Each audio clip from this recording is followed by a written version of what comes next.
Welcome to my YouTube channel, Alfred Atanda, MD, where we discuss hot topics in orthopedic surgery, sports medicine, telemedicine, and other digital health innovations, and vlog about day-to-day life as a physician.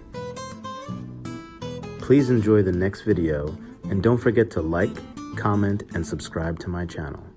After being a surgeon for 10 years, I realized that there's so many things that are really important to my success as a surgeon on a day-to-day basis that, I just never really learned during all those years of medical school and residency and 2 fellowships. And it really would have been nice as my life as a surgeon to have some of those skills.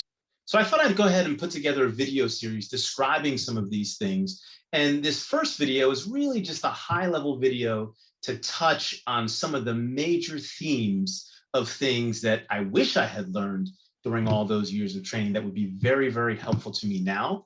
And, 20 years ago, if I looked at myself when I was 21, these are some tips and pearls that I would have put in my ear back then to make my life a little bit easier now. So I wanted to share with you all today 3 extremely important things that you likely never learned during your school and training. Now, this is kind of geared towards medical professionals, physicians, physician assistants, nurse practitioners, and other healthcare workers, but it can actually apply to all professionals, believe it or not. These 3 common themes are basically, number 1, how to manage your money. Number 2, how to effectively interact and communicate with other people. And number 3, how do you ensure your own personal growth and development once you start your career? Now, when you think about money management or how to manage your money, you have to first start off by thinking of the different ways that we can make money. So there are active, passive, and portfolio ways to generate income or make revenue. Also, you have to think about all the different types of ways that you can make revenue. Obviously, there's your regular day-to-day job, but then some people have side hustles and other investment opportunities as well that bring in income. Income diversification. Are you going to put all of your eggs in one basket? Are you going to make money in only one type of way? Or are you going to have 3, 4, 5 different ways of bringing in income? This idea of residual income. How much money do you have at the end of every month after you've brought your paycheck in and you've paid your bills and you paid your expenses? What do you have left? Do you have $1 left? Do you have $1,000 left? Do you have $10,000 left? These are all very important things that you have to think about. And there's a definite difference between making a lot of money and having a lot of money. And then smart investments. What are the types of things that you should invest in? And then last but not least, income tax optimization. How are you going to do your taxes or find someone to do your taxes in such a way that you can maximize how much money you have left over and minimize how much taxes that you owe the national and state governments where you reside? The next major thing we want to talk about is human communication and interaction. But most of us, to some extent, interact with human beings, whether it be in person, over the phone, over email. And there's so many different facets of human communication that most of us just don't understand. So most of us are leaders, whether we realize it or not. You don't have to be the CEO or a chairman or a chairperson of a department or an organization to be a leader. We all have people that we lead, whether they be at our levels or below us. And you have to figure out, how are you going to appropriately motivate and inspire the people around you?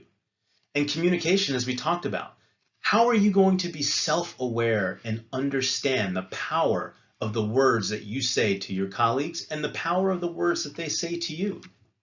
Conflict resolution.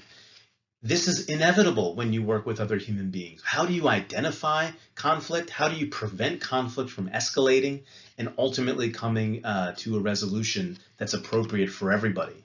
Feedback is another huge area. So if somebody's working with you or for you, how do you tell them that they may not be meeting your expectations? Or if somebody is telling you that you may not be meeting their expectations, how do you respond? How do you digest that information? What do you do with that to make yourself better? And how do you do it without becoming defensive or confrontational?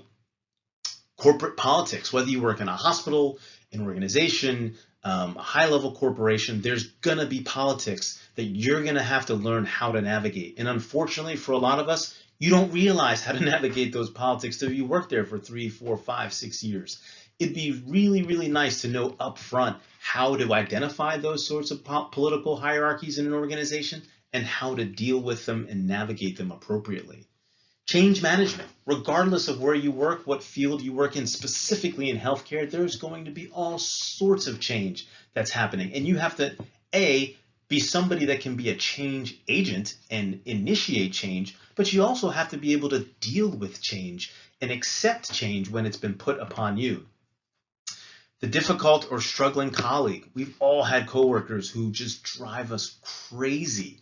Or maybe even somebody that we know that we really care about, and they're just not meeting their standard. They're just not up to par. How do we help them? How do we get them to where they need to be? And that difficult colleague, you've all had those people that you'd rather just not call or not email and just avoid them at all costs. But that's not helpful. That's not purposeful to the overall meaning and value system of the organization. So having the appropriate skills to deal with those sorts of colleagues will be key. And then last but not least, appropriate delegation. So we all get inundated with things on our desks and our email boxes, and we all want to be able to do everything at all times. But as you can imagine, sometimes that can be overwhelming.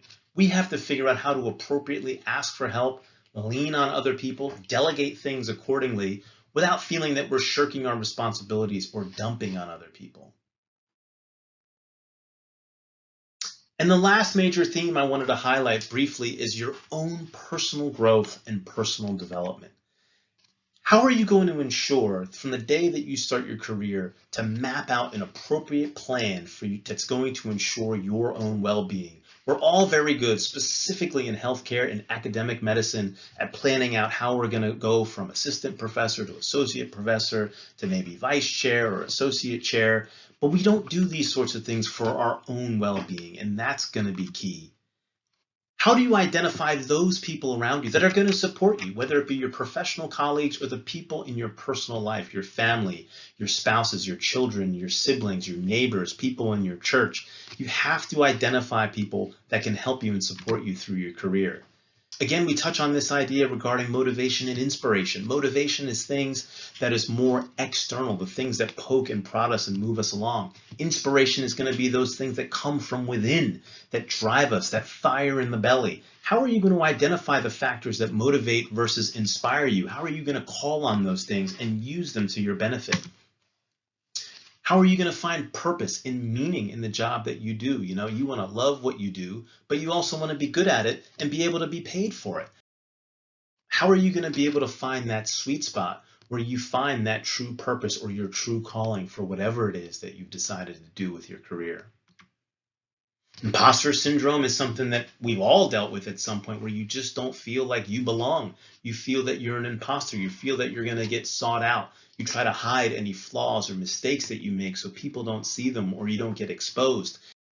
This is something that a lot of people experience. They feel it deep in their gut and they have no idea what it is or how to react to it or how to manage it.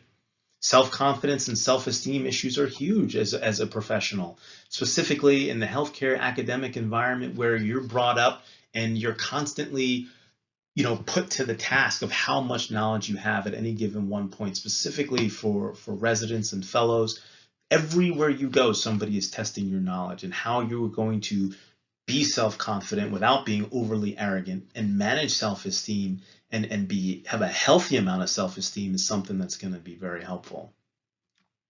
Prioritizing health and self-care. I can't emphasize this enough for healthcare workers specifically. We are taught all the time to take care of others, sacrifice for others, but we can't be an appropriate advocate and protector of other people's health if we don't take care of our own health and prioritize caring for ourselves. And I know it's very counterintuitive because it's not something we're taught, but it's definitely something that's going to help us in our future careers. And it leads into, well, how do you manage your time? Some of it is going to be for health. Some of it will be for hobbies. Time management skills are key. And last but not least, we talk about burnout. If you don't know how to prioritize your time and manage your own health and self-care, burnout is definitely something that you're likely to encounter. Well, I hope you enjoyed that brief high-level overview of 3 major things that I wish I learned during my training that would probably have made my life a lot easier now that I'm full-fledged into my career. And just to recap, number 1, how to manage your money. Number 2, how to appropriately and effectively communicate and interact with the other human beings around you at your place of work.